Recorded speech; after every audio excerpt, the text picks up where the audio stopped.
আমেজ ভৰা মোৰ শৈশৱ, মোৰ ল'ৰালি। আজি যেন মোৰ বাবে এটা মিঠা স্বপ্ন। ল'ৰালিত প্ৰায়ে ভাবিছিলোঁ হয়তো এজন গায়ক হ'ম, নতুবা এজন ভাল ক্ৰিকেটাৰ। আৰু মনত এটা হেঁপাহ আছিল যে সকলোৰে মনত আলোড়ন সৃষ্টি কৰিব পৰাকৈ কিবা এটা কিন্তু কৰিম। আৰু সদায় এনেকুৱা এটা সপোনে মোক বাৰুকৈ খেদি ফুৰিছিলে। আৰু সময় আজি তাকে উপহাৰ দিলে মোক, মই বিচৰাতকৈ বহুত বেছি। So guys, finally মই দিল্লী পাই গ'লো।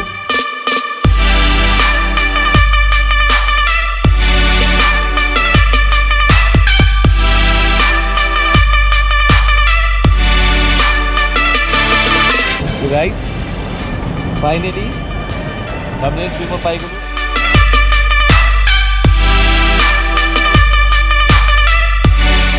মোৰ বিশ্বাস, সপোন দেখিব লাগে মানুহে। এদিন বাস্তৱে এই সপোনৰ ৰং ছটিয়াবই, আৰু তেতিয়াই আপোনাৰ চৌপাশ হৈ পৰিব ৰঙীন, কেৱল ৰঙীন। 49 আহি গ'ল। Finally I reach Melbourne and আপোনালোকে চাওক, যেতিয়া বিদেশত আমি আপোনালোক লগ পাওঁ কেনেকুৱা ফিল হয়। এয়া প্ৰাঞ্জল দা, নমস্কাৰ। কৈ দিয়ক প্ৰাঞ্জল দা। নমস্কাৰ, মোৰ নাম প্ৰাঞ্জল ডেকা, মই এই মেলবৰ্ণৰ বাসিন্দা। আপুনি আমাৰ মাজত আজি ভিগু আহি উপস্থিত দিছেহি, খুব ভাল লাগিছে। আশা কৰিছোঁ তেখেতৰ ইয়াত থকা দিনকেইটা ভাল যাওক আৰু যাতে ফুৰিব পাৰোঁ, ফুৰিব পাৰে আৰু তেওঁৰ কণ্ঠ আমি শুনি আমি বৰ এনজয় কৰিম। বহুত বাকী আছে, এই আৰম্ভ হৈছে। কৈ দিয়ক কেনেকুৱা লাগিছে। এই সপ্তাহটো আমাৰ ভিগুৰ লগত ভালকৈ যাব। আৰু কৈ দিয়ক। বহু নদী, সাগৰ, মহাসাগৰৰ সিপাৰে থকা সপোন ভূমিত এয়া আছিল মোৰ প্ৰথম খোজ। আৰু এয়াৰপৰ্টৰ পৰাই আমি ট্ৰেভেল ষ্টাৰ্ট কৰিলোঁ টুৱাৰ্ডছ প্ৰাঞ্জল দাস প্লেচ। য়েছ, মই পাহৰিছিলোঁ, বাটত চিন্ময় নবয়ে যিটো বিৰিয়ানী খুৱাইছিল সেয়া কিন্তু সঁচাকৈ মনত ৰাখিবলগীয়া। বৌ, thank you for the biryani. আৰু 16-17 ঘণ্টা জাৰ্ণি কৰাৰ পিছত মোৰ কি অৱস্থা হৈছে সেয়া চাগে আপোনালোকক নকলেও গম পাইছে। গতিকে শুই থাকিলোঁ, আৰু শুই উঠিয়েই পিছদিনা চাওকচোন মই কি দৃশ্য দেখা পালোঁ। কল্পনা, প্ৰাঞ্জল দাৰ ঘৰত প্ৰকাণ্ড এল ই ডি স্ক্ৰীণত বাজি আছিল মোৰ অতিকৈ জনপ্ৰিয় গীত অটবালা। সেই দৃশ্যটোৱে সঁচাকৈ মোৰ মনটো দুগুণে ভাল লগাই তুলিলে। আৰু তাৰপিছতেই পোনে পোনে আমি ট্ৰেভেল ষ্টাৰ্ট কৰিলোঁ ৱেষ্ট ফিল্ডলৈ। চাওকচোন তাত কি কি ঘটিল।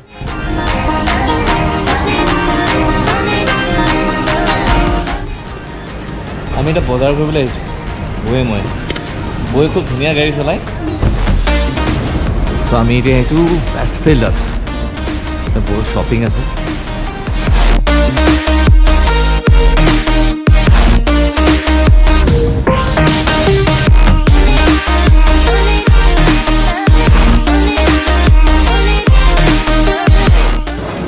ৱেষ্ট ফিল্ডত আমাৰ শ্বপিং হৈ গ'ল।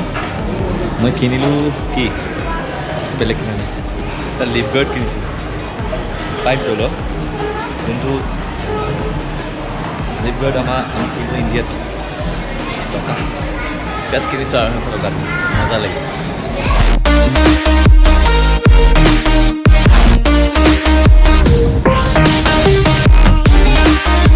ইয়াত দুটা কথা অসমৰ ৰাইজক জনাবই লাগিব। এটা কথা হ'ল যে টু চাম এক্সটেঞ্চলৈকে ইয়াত medical treatment to every citizen of অষ্ট্ৰেলিয়াৰ ফ্ৰী, এটা লিমিটলৈকে, হয়নে বৌ?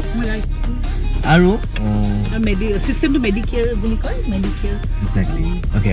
আৰু ছেকেণ্ড থিংটো হৈছে ৱৰ্ল্ডৰ ভিতৰত, পৃথিৱীৰ ভিতৰত আটাইতকৈ লিভেবল চিটি হৈছে মেলবৰ্ণ। আপোনালোকে এতিয়াই চাৰ্চ কৰি চাওক ইণ্টাৰনেটত, আপোনালোকে পাই যাব। আৰু সেই জেগাডোখৰত আহিছোঁ, খুব ধুনীয়া চিনেৰিও, খুব ডিচিপ্লিন।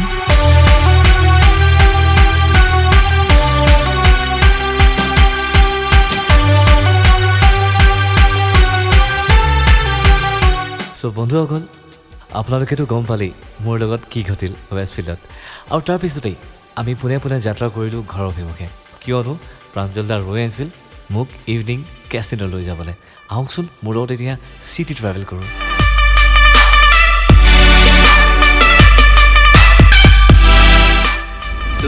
প্ৰাঞ্জল দা, কোৱা ভিগু। ক'ত গৈ আছোঁ আমি বৰ্তমান? এতিয়া আমি ওলাইছোঁ সদৌ চিটিলৈকে, মহানগৰী, মেলবৰ্ণ মহানগৰী। আৰু মেলবৰ্ণ মহানগৰী আমাৰ ঘৰৰ পৰা মানে ধৰা 35 কিলোমিটাৰমান হয়। এয়া আমাৰ বাহক চালন। পালোঁ ক'ত বৰ্তমান? এতিয়া আমি পাইছোঁ ক্লেটন। প্লেটন বুলি কয় এইখিনি আমাৰ বিখ্যাত আমাৰ অসমীয়া ইণ্ডিয়ান ৰেষ্টুৰেণ্ট ইণ্ডিয়ান মানুহৰ কাৰণে বিভিন্ন প্ৰকাৰ ইণ্ডিয়ান ৰেষ্টুৰেণ্ট আছে ইয়াতে আৰু আমি চিনাকি কৰি দিছোঁ এই ককাইদেউ এয়া আমাৰ বিভূতি মহন্ত বাহন থানা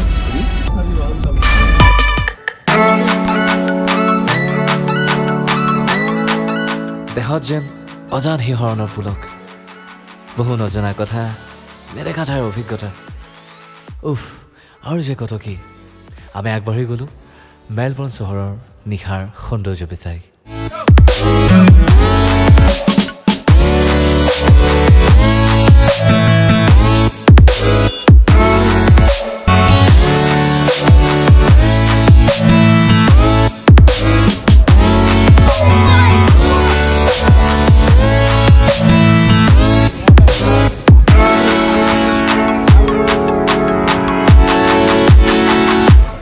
পৰিৱেশ এতিয়া আমি গৈ ক'ত আছোঁ আমি এতিয়া যাম কেচিনো টাউন কেচিনো তাতে আমি ৰলি খেলিব পৰা প্ৰথমতে খাম পেট পূজা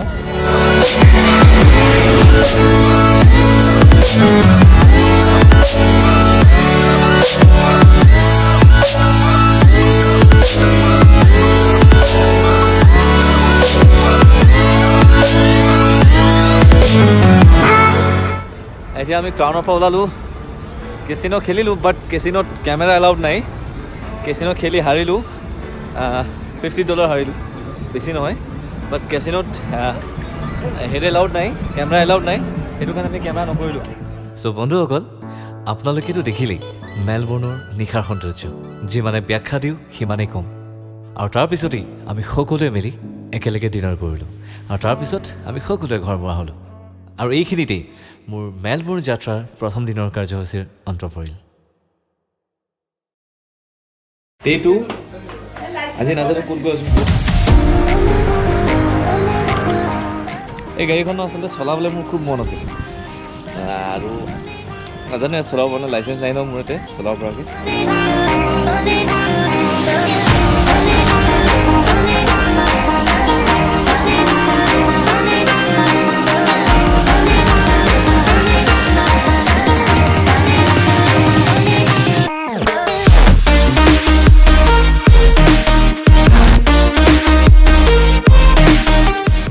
Where are we going right now, Ruda? We are going to Mornington Peninsula. Mornington Peninsula is a beautiful part of Melbourne. We'll go to the yacht club. That's where we sail. But it was sailing season now. We'll see some boats. We'll see the area that we are sailing for. Also, the beaches.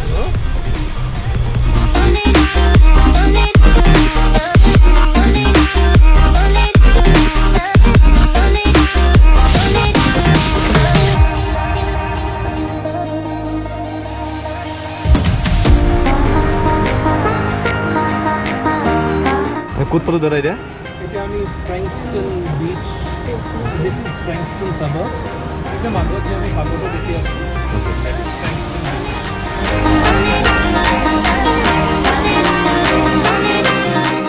আৰু আমাৰ যাত্ৰা ফ্ৰেংকষ্টন বিচলৈ আগবাঢ়ি থাকিল We are just in front of your house. We are going to the beach club. We'll see you there. Okay. আৰু বিচখন পোৱাৰ আগত আমাৰ যাত্ৰাত যোগ দিলে শ্ৰীলংকাৰ এজন ব্যক্তি বৰ্তমান মেলবৰ্ণ চহৰত কৰ্মৰত আগশাৰীৰ এজন ENT স্পেচিয়েলিষ্ট ডক্টৰ নেলাকাড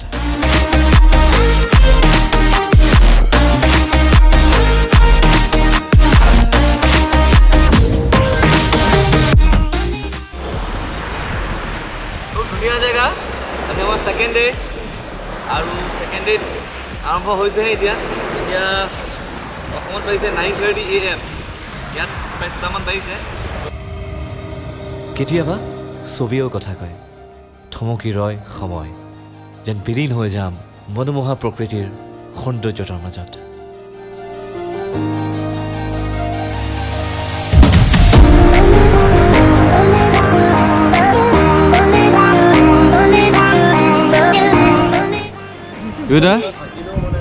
জেগা বিচখনৰ নাম Beachৰ নাম হ'ল Davis Bay Beach. This is a Davis Bay Yacht Club, sailing club, and এইটো Mount Eliza বুলি এটা জেগা আছে তাত অ'কে মেলবৰ্ণত এতিয়া আমি বিচলৈ আহিছিলোঁ বিচলৰ নামটো ক'লে দাদা মুখতে ওলাই যোনটো ভাইটিয়ে শ্ৰীলংকাৰ ভাইটিটোৱে খুচ ইউৰ নেম ইজ খুচ ৰাইট তাৰ চাইকেল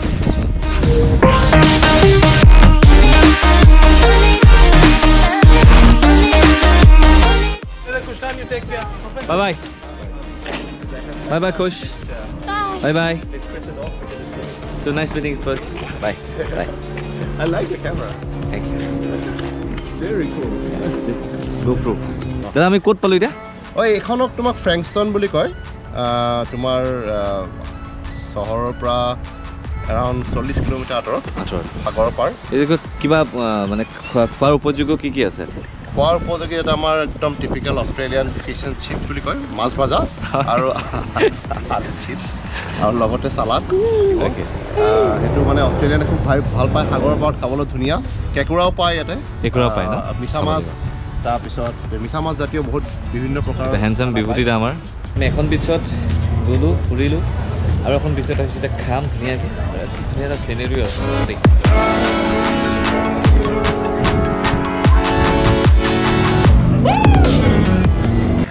চৰাইটো অকণ বেলেগ ধৰণৰ Seagull. চিগলছ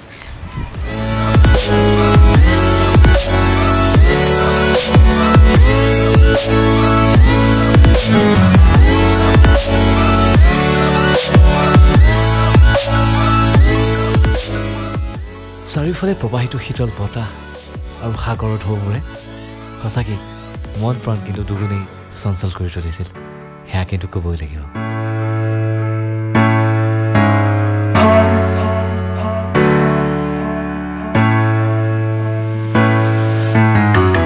ফাইনেলি আমাৰ ডে টু যাত্ৰাৰ দুপৰীয়াৰ যি যাত্ৰা আছিলে সেইটো শেষ হ'ল এতিয়া আমি লাঞ্চ কৰিলোঁ ধুনীয়াকৈ লাঞ্চ কৰি এতিয়া ঘৰলৈ উভতিব লৈছোঁ আজি সন্ধিয়া আকৌ ধুমাধুম পাৰ্টি আছে দেখুৱাম সেইবোৰ দেই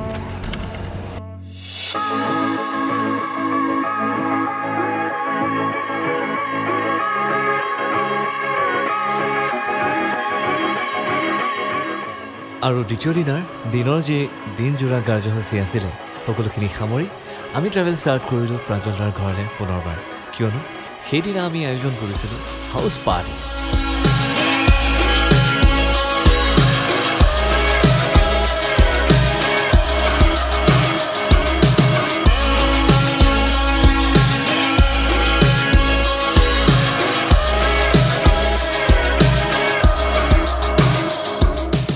আৰু প্ৰাঞ্জলদাৰ ঘৰলৈ উভতি গৈ থকাৰ সময়তেই বাটতেই পাইছিলোঁ বিভূতিদাৰ ঘৰ ককাইদেউজনৰ ইমান ধুনীয়া ঘৰটো নেচাই কেনেকৈ যাওঁ বাৰু আহকচোন আমি সকলোৱে চাওঁ তেখেতৰ ঘৰটো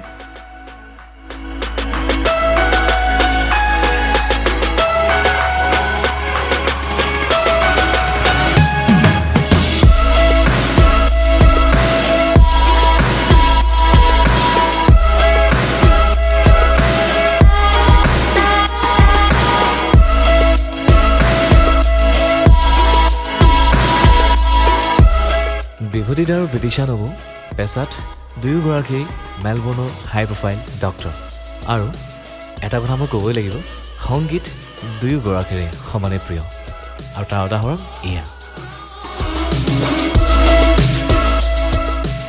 ফাইনেলি আমাৰ ডে টুৰ দুপৰীয়াৰ যিখিনি কাৰ্যসূচী আছিলে এণ্ড হ'ল ধুনীয়াকৈ ককাইদেউৰ ঘৰলৈ আহিলোঁ বিভূতিদাৰ ঘৰলৈ বিভূতিদা বৌ এবাৰ আহিব নি আমাৰ অসমৰ ৰাইজে চাব এয়া বিভূতিদাৰ বৌ বিদিশা বৌ দুগৰাকীয়ে খুব এটা উচ্চ পৰ্যায়ৰ ডক্টৰ চিকিৎসক গতিকে শুভেচ্ছা আছে ভৱিষ্যত দিনত আৰু ভাল ভাল চিকিৎসা বিজ্ঞানত গৱেষণা কৰি যাওক তাকে কামনা কৰিছোঁ থেংক ইউ আৰু আমি এতিয়া মুভ কৰিম প্ৰাঞ্জলাৰ ঘৰলৈ এই পিজ্জা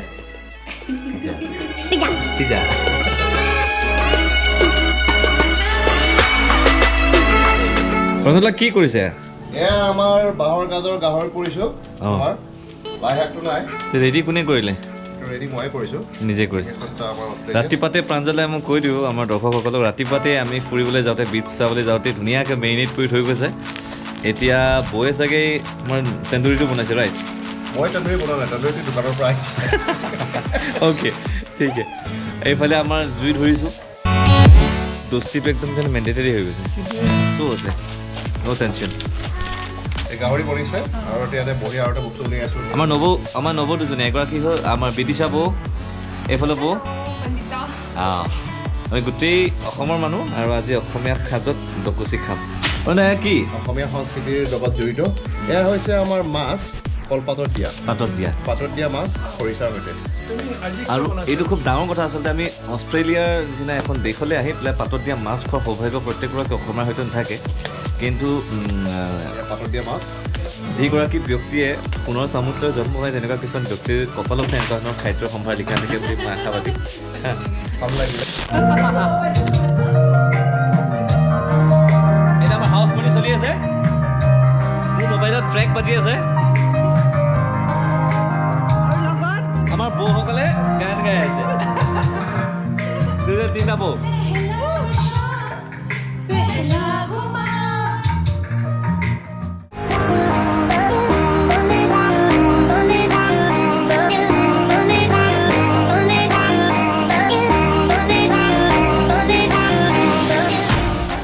আমাৰ বিভূতিদা মোৰ কাৰণে গান এটা গাব পেহলি দফা অষ্ট্ৰেলিয়াত আহি মোৰ বেমাৰ হ'লে টেনশ্যন নাই দুগৰাকীয়ে ডক্টৰ ফ্ৰীতে চেকআপ কৰিম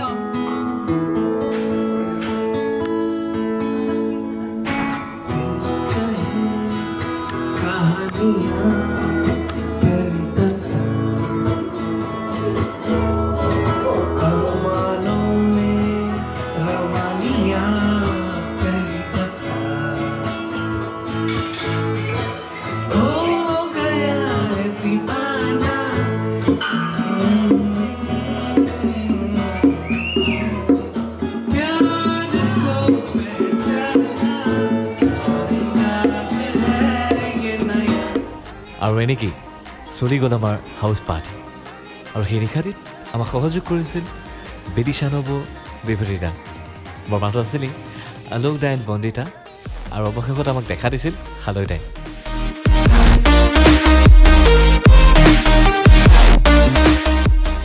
আৰু এয়া আছিল মোৰ মেলবৰ্ণ যাত্ৰাৰ প্ৰথম 3 দিনৰ দিনলিপি আৰু এনেকুৱাই অষ্ট্ৰেলিয়াত ঘটা বহুখিনি কাহিনী লৈ আপোনালোকৰ ওচৰলৈ আহি আছোঁ নেক্সট এপিছ'ডত তেতিয়ালৈকে tune in to Week Entertainment যদি এতিয়ালৈকে ছাবস্ক্ৰাইব কৰা নাই এতিয়া ছাবস্ক্ৰাইব কৰি লওক and don't forget to press a bell icon that you don't miss a single video' till then হাঁহি থাকিব হহুৱাই থাকিব আৰু জীৱনটোক ৰঙীন কৰা হেঁপাহ কেতিয়াও এৰি নিদিব see you in the next episode